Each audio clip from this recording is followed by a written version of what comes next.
Thanks for this wonderful introduction. Thanks, Huddle Global, for providing this stage for me. And thanks, Leorith, for sharing the dice with us. So, before beginning, as title says, Made in Italy. We know that's one of the iconic thing. So, the first question is like how this particular iconic Made in Italy is coming from the heritage of Italy and all. So, I want to start with that. Sure. First, I would like to thank Kerala Startup Mission for having me here. And I would like to also thank you and Alicia for inviting me to this wonderful event. It's my first time, so I'm a little excited. I've heard that Huddle Global has been growing like really big from the last few events, so pretty excited about it. Talking about Made in Italy, maybe I'll just explain it to you in the way I have understood in the last 2 years working with the Italians. When you say made in Italy or anywhere, not just here but anywhere globally, also you go to New York, you go to Tokyo, you go to or here in Trivandrum. What naturally people think is that it will be premium quality. That's what the first thing that comes to your mind. And the magic actually of Made in Italy is it's with the Italian heritage. Just for your information, there are around 59 UNESCO sites in Italy. That means the country is like a living museum. And,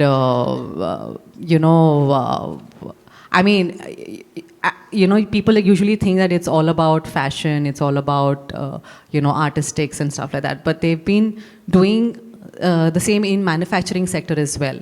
So, today, when I go to different manufacturing units in different sectors in India, you name the sector and they have the Italian machinery in their factory setup. And I'm a little surprised that, that they trust and they want to, have a Made in Italy machinery set up in their office. So usually that's what I feel that Made in Italy actually stands for globally and in India. So you spoke about the heritage and how it will come from that and all. But end of the day, when it comes to show the strength or etc., we need data. So the economic data, what kind of data shows that it impacted this industry beyond that heritage? I'll give you numbers, but before that, I will again, tell you something that happened yesterday when. I landed here and some of the other guys who are also going to be speaking at the event, we were all, picked up from the airport and we were on our way to the hotel. Normally, when we are doing that, you introduce each other, you ask what you're doing. And eventually it came to the part where they asked me, as to what Italy is doing and what are the kind of things that you're looking into. And in the conversation, I shared that, that, hey, 2 months ago, we had an Italian delegation here in the space sector. That was visiting, we did a roadshow with them. And he got stuck, so he's like, space as in? I said, aerospace, space. Then again, he's like, space as in outer space. I'm like, yeah, buddy, what happened? Are you okay? So he's like, no, but, for me, when I think of Italy, I only think of fashion and I think of food. I could not imagine that, that space as a sector is booming in the country. That's what I wanted to just share. But if you talk about numbers, Italy ranks number one, in the European Union in the manufacturing sector or manufacturing production. It's not just that, they rank, second in again worldwide in multiple type of or different kind of exports. So of course we know that in accessories, in fashion, in food, they definitely are really at that top level, but in machineries also they are like really there. So the numbers are talks itself that they're doing pretty well. So you mean that the engine is strong and it's really running. So okay, as we know that by this data it's already strong. How you are looking the future? Like what are the things you are looking like, okay, to maintain this as a future, and how much Italy is investing on the R&D and to sustain this to show that future is also it's going to be such a strong market? No, they're definitely investing a lot. I mean, actually in R&D, for sure. If you go to again talking about numbers, we have the highest number of scientific research developments and patent productivity, not only in Europe but globally. So there is a lot of investment that is going in there. In fact, we just recently had a scientific attaché who's come down. I mean, we do have one in the embassy in Delhi, but he also has joined us here in Bangalore in our consulate. So the reason why we are having these attachés coming down, space attachés coming down, is because we're looking to have more collaborations between different countries, especially here in India. When I'm talking about this, there is some sort of R&D project that is going on between university in Bangalore called Christ University and an Italian university on the hydrogen segment. So there is a lot of investments there for sure. There is a lot of projects that we are promoting. There is a lot of hackathons that we are trying to have. In fact, we also had some startup programs that we are pushing Italian companies to probably explore other markets from the government to like supporting them with an acceleration program. So definitely a lot of investments is going in the future for sure. As you know that Huddle Global itself made for helping the entrepreneurs or Kerala to collaborate internationally, to listen from the international voices like you, to understand the current market, data, which are the sectors. And as you know, there has a mindset that fashion and food, beyond that, as your conversation, it's saying it's also in manufacturing, luxury and future, you are investing a lot in R&D. Tell me how we can collaborate, especially the Kerala, can collaborate with Italy to do something on it. To be honest, when I was invited for this event, I'm based in Bangalore right now, and I know what's happening in Karnataka. I know a few things happening in Tamil Nadu, but I had no clue what was happening here. So I did a little bit of study, to know if there is any potential, because we don't have any much base for Italians here. And I'm aware of the fact that the government has, really pushed a lot of, incentives and, some policies for different sectors. But I also wanted to understand if there is any development that is taking place, as well in the industrial segment. And I was like pleasantly surprised, that just like how people did not know about Italy, people don't know really what is happening even in Kerala. But now I know there is a lot of opportunities that are lying here. I saw that there is a lot of big push in the electric vehicle segment that's taking place, and Italy is also focusing on this segment. So there could be some collaborations or some sort of opportunity there. You talked about or maybe I know luxury segment is big, so is food. Kerala is known for its spices. Maybe there could be some sort of a gourmet ingredient from here, packaged for the luxury food segment of Italy.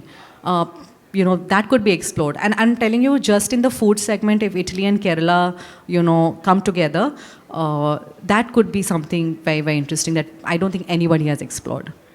So it's a good open discussion. Maybe we can ask the KSM to follow up on this and have a discussion with you and more collaboration. But as a global expansion consultant, or what we do is like helping companies to grow global. So we were talking to many Kerala startups on Europe, etc. And they know a few countries. They've been going there. And personally, I was in Italy and mentoring Italian company as an ecosystem. So when the conversations are, they always have one ask. Like, okay, European market is really required. But why Italy? How it will be one of the strategic destination, or like why we need to start with Italy? How through this market can expand their market to Europe? So how the Italy can be an ideal solution if a Kerala company or a startup looks to expand? And is there any program? Because especially when it comes to expansion, there are lots of governments is doing their welcome package or initiatives. As you rightly said, you are helping Italian company to enter India through a global program. So what kind of such programs is available for our Indian Kerala companies or startups to look Italy as a destination, and through that going Europe and go global? Yeah, that's it. So I always say that, see, location really matters, of course, like you said, and when you're looking to have a global presence, whether it is in the US or in the Europe, you need to really identify the right location where you are based. And if you ask me, Italy is, very, very strategically placed.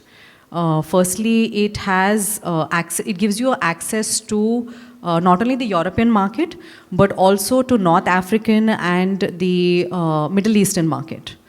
Okay, they also have a very close proximity to the Suez Canal, which is the most busiest, logistic route, which is also very important. And other than that, within Europe, if I don't have to compare that with India, but within Europe, if you were looking for something cost effective, Italy can give you that, in different aspects, in terms of logistics, in terms of, like we just discussed earlier, that the ecosystem in terms of your product brand value, that's already been built. So that is a boost that gets to your product. So in fact, a lot of global companies, they set up their European design center. They set up that in Italy, and because it is also placed in Mediterranean region, so that gives you efficient supply chain accessibility as well. So what I recommend is, when you're choosing a location, don't choose always for or looking at the cost. Also choose for the strategic amplification. So yeah. So as I requested, is there any kind of a program or for the Indian startups? Oh yes, absolutely. I think it for everyone, either there are companies that is looking to expand. There are different ways that you could. So as a government entity, we have different programs, tax credits, incentives, benefits that have been offered. I can definitely discuss offline specific to your request or your requirements. Even for startups who want to set up, there are even better benefits for them, as per their eligibility. I know language plays a big role, but I think if you can, probably collaborate locally in Italy, that could work as well. I think Italians are also open to now learning English if they want to do business globally. But otherwise, there are a good sort of benefits that have been offered by the government. They are in different segments and sectors. I'll be happy to discuss that offline with you. So thanks, Leorith, that through that particular talk, we can understand how open Italy is and how you are going to help us on that. So the entire entrepreneurs will be excited to meet you post this and discuss. And all founders, I'm just giving thanks, Kesam. They brought this kind of the esteemed people here to. It will help you to interact and ask your questions, and you can see your expansion. And on behalf of all the Kesam, I am just thanking you for giving your time and information. And I'm also proud to share this stage with you, and looking forward. Yeah, thank you.